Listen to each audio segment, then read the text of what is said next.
Hi, I'm Megan. I'm Colin. And we are the hosts of Pet Sitter Confessional, an open and honest discussion about life as a pet sitter. We appreciate you joining us today for episode 560. We would also like to thank Pet Sitters Associates for sponsoring today's episode and our Patreon people for helping to keep the show going. They have found value in the episodes, have learned something along the way in their pet sitter journey from the podcast, and want to give a few dollars back each month. If that sounds like you too, you can go to petsitterconfessional.com/support to see all of the ways that you can help out.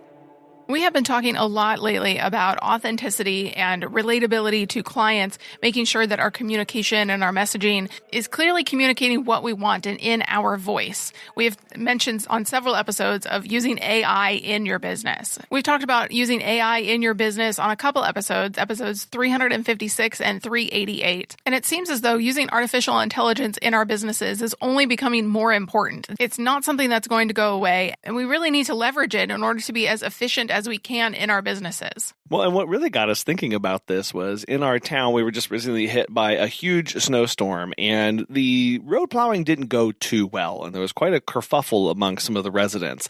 And the city put out a statement around the snow plowing and some of the issues that they had and just asked for people's patience. And I remember looking at it, and I screenshot it, and I sent to Megan, and I said, "What do you notice about this?" And her first thing was, AI wrote that. And people in our community started to pick up on, well, this doesn't sound genuine, or this doesn't sound like they really mean this. And it's because the robot wrote it in a voice that didn't sound familiar to people, and it didn't sound genuine and authentic to them. And that's one of the biggest dangers of getting into AI and using it in your business, is just throwing in a prompt, asking for something to be generated, and then you take that and run with it like it's yours and it's your own. And it can really damage a lot of people's perception of you as a business when that tone sounds cold, or it suddenly changes where you weren't using AI and now all of a sudden you are, and it doesn't sound like you anymore. It sounds too corporate, too professional, too dry, too something that's just not who you are. And then as we look to build more close-knit relationships, this is a relationship business. As we look to build those and foster those, we have to be present in everything that we create. We have to have a voice that is not just automatically generated and then copy and pasted.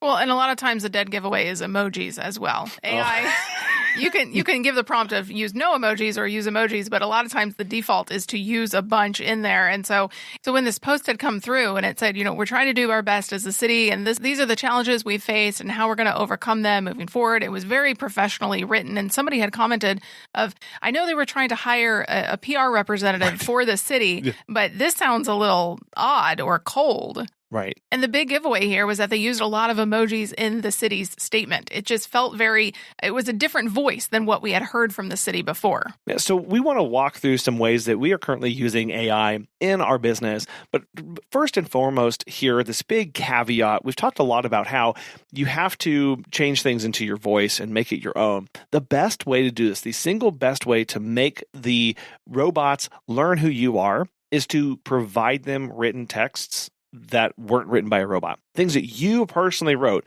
your best blog, the thing you're most proud of. Give it 2, 3, 4, 5 examples that say, write in this style, use this tone. This will keep it consistent with who you are, with your branding, and have a better connection with your potential audience. So don't just let AI generate things for you cold turkey. The best content will come from when you give it data, and then it gives you something to work with. So whether that's a CSV file filled with data out of your software, or maybe that's, again, several previous writing examples that will help you use the same tone and stay much more consistent. AI only works as good as the data that it gets. And when you ask it to generate something from nothing, you're going to see that. It's really going to shine through. So make sure that you can personalize it in that way. And that's really the power of a lot of the most recent AI models, is the ability to personalize it, because they retain memory. I actually had to just go through, and the memory in the ChatGPT was full. And I had to go through and delete some things that weren't really that relevant. But it knows, oh, this person does this, and this person does this, and this is what they want, and this is the tone, so that everything that's generated after that contains those elements to keep that consistency. Well, and we're not writers, right? We're pet sitters and dog walkers that do field work a lot of times, or we route plan and do admin stuff. So we may not have a lot of writing, but if you've ever sent an email to your clients, you can use that language. Again, with a blog post, even if you've written 2 in your entire 3 years of pet sitting, you can still use those. Any social media posts. Or even if you've never done any of that, just go ahead and write a few that are in your voice, 100% you, and then you can not only use that as content for your website or your emails or your social media, but send that into chat as well. So that is a point here of we are going to be talking about ChatGPT pretty specifically here. We're not talking about any of the other AI platforms at this point. Right, but they all are operating very similarly in their context of providing a chat window, or you can do a voice to chat now, or other different programs are out there that have a similar functionality. And so all of these basic principles apply. And so, yeah, we want to walk through ways that we've used ChatGPT recently in our business in various ways and hopefully spur some innovation for you and see how you can use it moving forward. The first one is target marketing ideas. We've been using this for about a year now. We ask where we would find clients. Once we have our client avatar, we then go in and say, okay, well, where do these people eat? Where do they like to shop? Where do they go? What are places in our city that they like to frequent?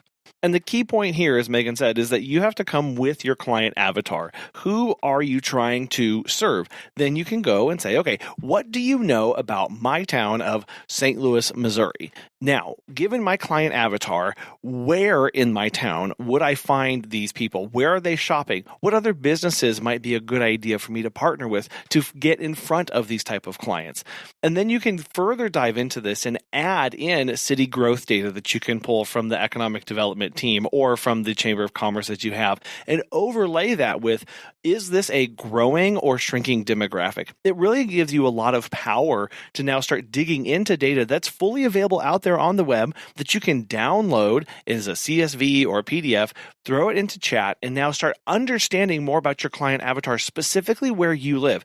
It's very easy to say things like, oh yeah, I want passionate pet parents who are both working and love to travel and live in the southern side of the city that really want their dog to have adventures and, or however, detailed you want to get. That's fantastic. But then you actually have to find those people and brainstorm where to come up with. And this is where the data that your city has, that local governments and officials have, that can kind of be hard to get into or understand how it applies to your business. It brings that in and allows you to fully understand that and then actually work with it.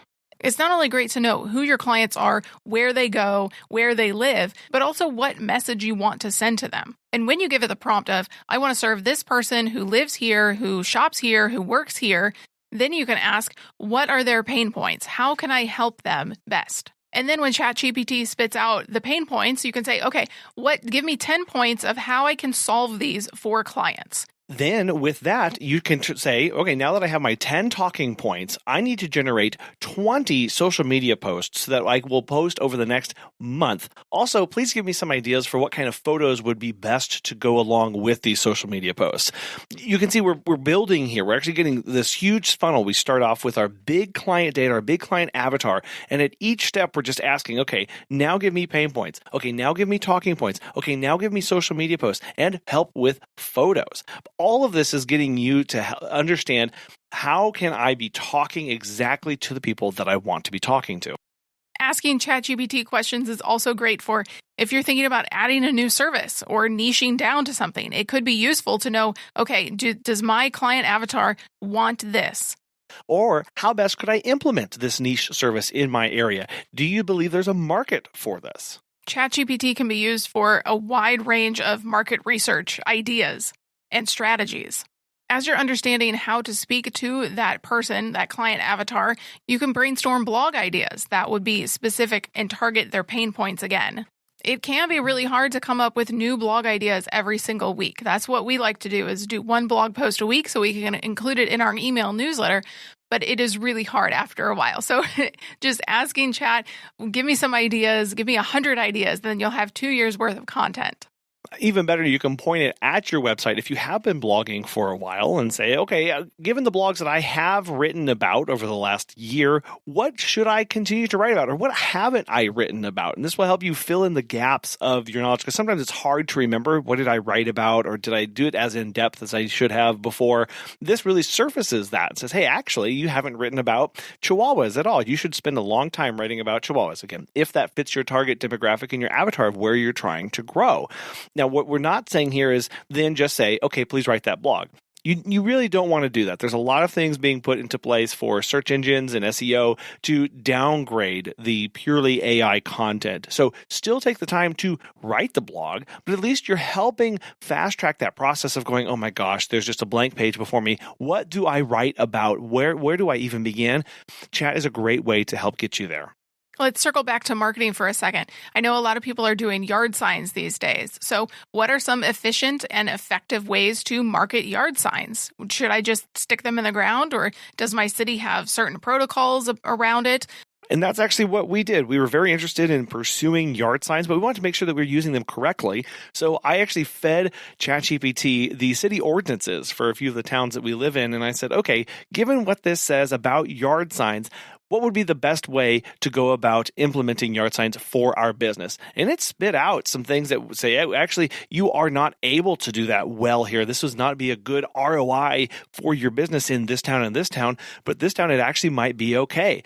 And that you can do this by area to help you fully understand, because the other way that we use ChatGPT here is we feed it a lot of PDFs. We recently had some laws passed in our state that would impact us in our ability to operate as a business, and we want to understand exactly what would we need to change about how we operate. So we took the law and we fed it into chat and had a little bit of back and forth. Now, is it legal advice? No. Would it stand up in court? No. But at least it helped Megan and I understand, and this word keeps coming up, brainstorm, get our head around. Do we actually know where we're even starting? What good questions we could ask somebody else or an actual lawyer? We don't even know what we don't know in a lot of cases. So taking these documents, taking the city ordinances, taking all of those things allows you to have a back and forth conversation with, well, could I do this? Or is this allowable? Or what about this? Or if I only did it on Tuesdays, would that be okay? That way you have some really immediate feedback for how you're processing this and can make sure that you're implementing things and you're implementing them well. Say you have $5,000 that you want to spend for your marketing budget for the year. You can ask ChatGPT, what are the top 5 or top 10 best ways that are going to get me the most ROI and bang for my buck of, I want more clients. This is my intention. I want more clients. How do I use this $5,000 to get the most amount of clients? Given what you know about my company, and if it says, oh, I don't know what your company is, then you have to feed it your website, feed it some ad copy, feed it some information about what you do and how you do it and why you do it. Then it's going to ask, okay, who's my client avatar? And that's great. Say, okay, I've got $5,000 to spend. What questions do you need to know from me in order to spend this well to get the most ROI back? And it's going to spit you 20, and then you answer that and you go, okay, now that you know that, what would work best given my avatar, my business, and where I live and operate? You'll have a full-fledged way of, or at least some ideas that maybe you have never thought of, or maybe you'll go, well, look, it keeps coming back to this, and I did think about using yard signs, but I was a little hesitant, but sure, I'll try that here, and at least gives you some unbiased opinions for how to move forward. Something that's not artificial is Pet Sitters Associates. As pet care professionals, your clients trust you to care for their furry family members, and that's why Pet Sitters Associates is here to help. For over 20 years, they've provided thousands of members with quality pet care insurance. Because you work in the pet care industry, you can take your career to the next level with flexible coverage options, client connections, and complete freedom in running your business. Learn why Pet Sitters Associates is the perfect fit for you and get a free quote at petsitllc.com. You can get a discount when you join by clicking membership Pet Sitter Confessional and use the discount code Confessional when you go to checkout. Check out the benefits of membership and insurance once again at petsitllc.com. We keep talking about websites, so let's dive into that. Chat is great for your website, giving you ad copy. Again, this is my client avatar. These are the pain points I want to speak to. How do I best do this on my website? And a wonderful starting point is to give it your website address and say, this is the website for my company. How would you describe my client avatar giving the branding and ad copy that I currently have? This will really help you understand, because you make stuff, you have ideas, you think, oh, this will attract the perfect people.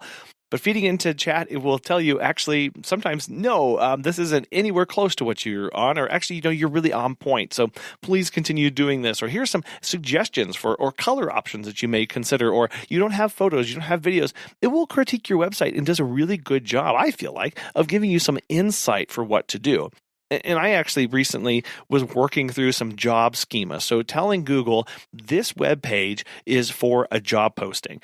And I went down the rabbit hole of understanding schema and web pages.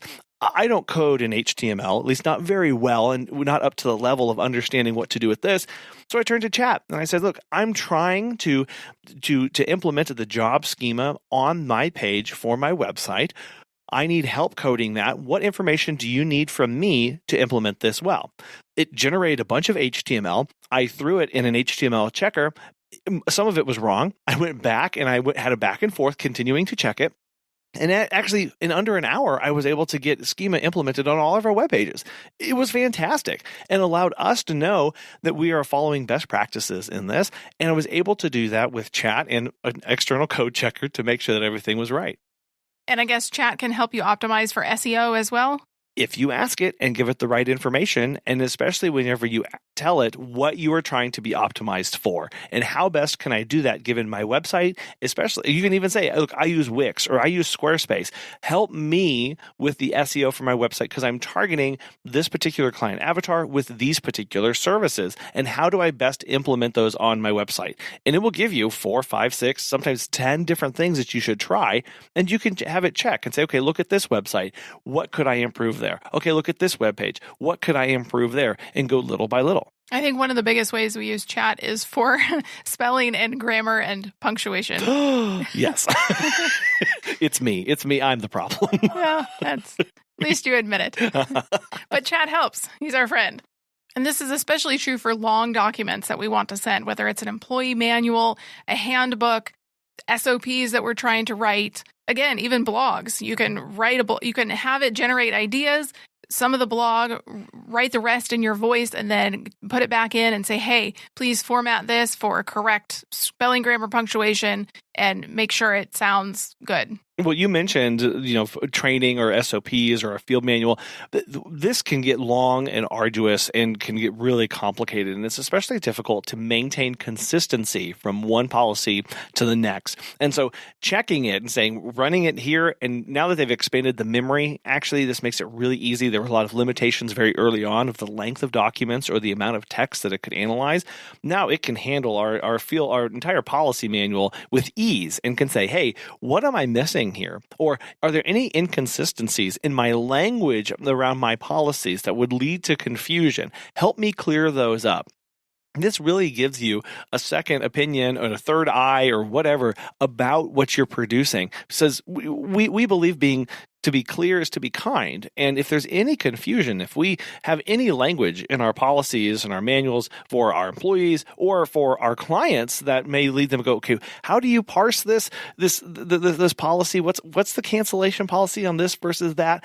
We never want any of those questions. We want everything to be completely clear, and allowing ChatGPT to give us some ideas and some insights for where we can improve that really makes a world of difference. So throughout all of these conversations, how do you know that chat is actually using your voice? What you're saying is you feed it as much information about you as you possibly can. Yep. And then you check it, right? Then you're going to read it and you can say, no, that actually doesn't sound like me. So you copy it out, you paste it into another document, you mess with it, you monkey with it, you rewrite it, you throw it back in, you say, no, this is my voice and this is my voice. And that's training chat. Or maybe within the same chat window, you can say, actually, I don't like the way you worded that last sentence. I would say something more like this. Please make that change. I am always very kind. I always say please and thank you to the robots so that when the overlords take over, at least hopefully they'll remember me. But what I'm trying to do is just have that back and forth. And I feel like that really helps make the process go faster the next time. And I'll tell you one thing that really speeds it up is it can remember processes. So if you do the same thing to every document, let's say you're trying to hire somebody and you want to process somebody's intake documents and parse them out into different things, you can, in the same chat window, once you work through that process of saying, okay, I need you to tell me about what this person's work experience is or how they would work for this or what this would be. Then the next time you throw the next application in there, all you have to say is, do all of that to this document. And then all of a sudden, it will just start happening almost instantaneously as it's processing that, which really speeds it up so that you're no longer having to do it manually. You're still having to copy and paste at this point. We don't have a way to just have these documents sucked up into Dropbox and then thrown into ChatGPT on the back end. Maybe that will be coming soon, but it really helps you in those moments of increasing the repetition that you're able to work through those tasks. That is one of the newest ways that we've been using chat is for our potential hires. So we do a multi-stage process of they have to answer questions, then we do a phone interview, and then an in-person interview via Zoom. And so lately, we've been taking all of those person's answers and the recorded transcript from the Zoom interview, throwing it into chat and saying, analyze this. And what we're saying is this is the kind of employee that we're looking for. And we give some characteristics, some responsibilities, the job description, all of that, and say, given this, how does this person stack up against us? And what importantly here, we're not removing Megan's and my ultimate decision or our gut reaction to people. We're not just letting the robot decide for us. Recently, what we've been doing is Megan and I have been making a decision on somebody, then going through this process and then looking at the data that the ChatGPT spits out about the person. And then we take our gut reaction, our intuition, compare it over here to the kind of this unbiased, dry report that allows Megan and I to really go, okay, no, we are on the right track here. Or, okay, well, let's give this person a shot and move them forward. But especially whenever you can narrow this down, what you're not saying is you're not just going to throw a bunch of data and say, should I hire this person? That's the exact wrong reason to do this. What you're saying is, how does this person compare to my standards that the ChatGPT knows because you already gave it the job ad, the requirements, the kind of avatar for the employee that you're looking to hire for the job for your business that will serve your clients, giving your services. The more specific that you can make this, the better outcome that you are going to have and the better comparisons that you're going to get.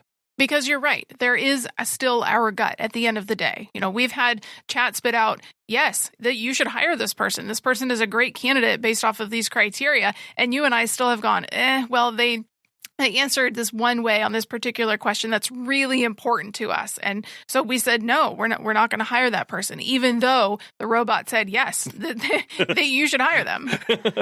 Again, don't strip the humanity out of this process. What we want to do is increase our relationships, increase our productivity, and allow us to see clearly and help make better decisions.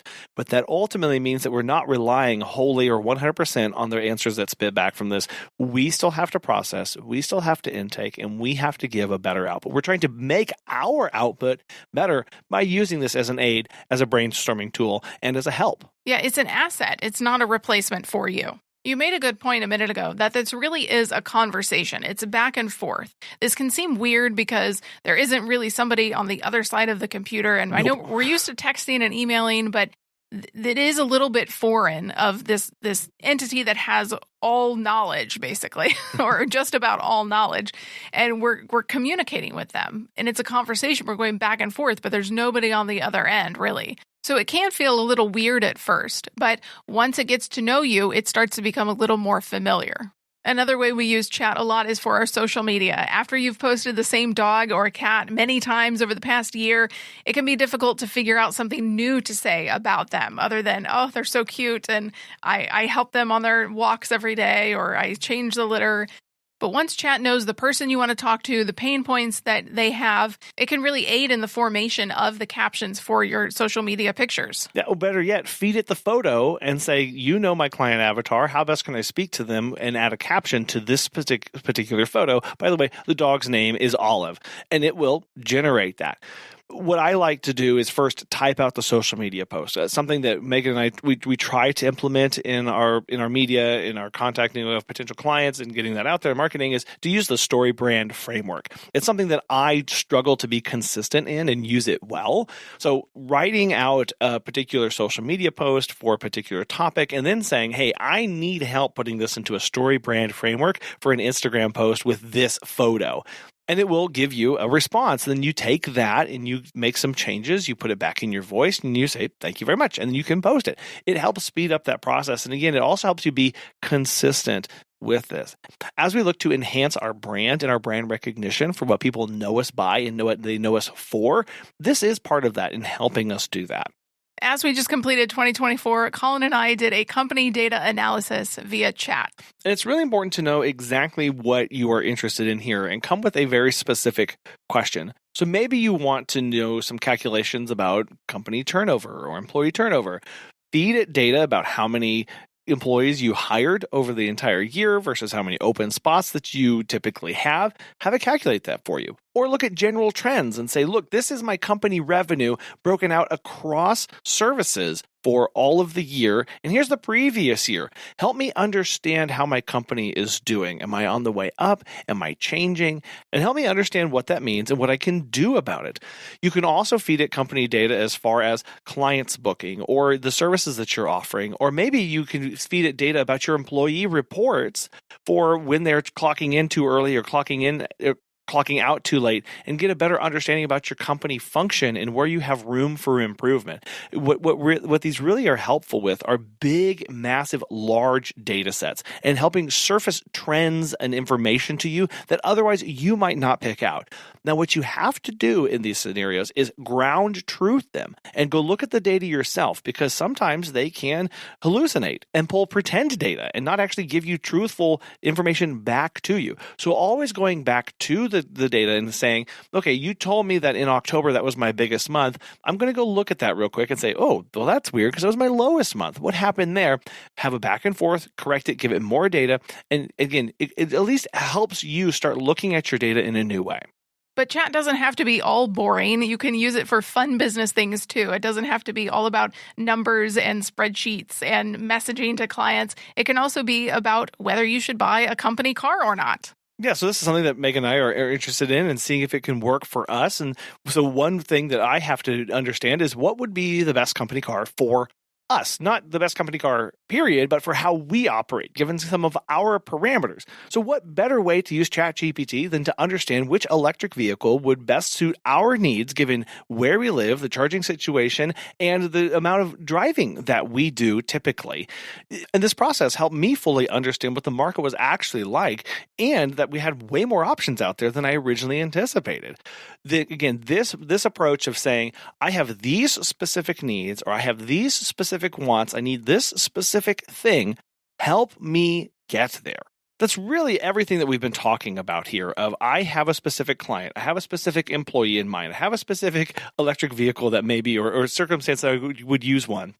Help me get my brain around this and understand exactly what's going on. Yeah, because while it's a robot and it knows an infinite amount of knowledge, it doesn't know exactly what you want. So basically, you have to come with the question. You have to come with the data set if you want it analyzed. You need to come with the samples of writing that says, this is my voice. We don't want all of our businesses to be straight AI with monotone language and they all just sound the same and do the same and post the same things. That's not what we want. We still want to have our own voices because AI is a helper and not a replacement. We would love to know how you use AI in your business, or if it still completely scares you. You can email us at petsitterconfessional@gmail.com or look us up on Facebook and Instagram at petsitterconfessional. Thank you for listening today. We also want to thank Pet Sitters Associates and our Patreon people. We will talk with you next time. Bye.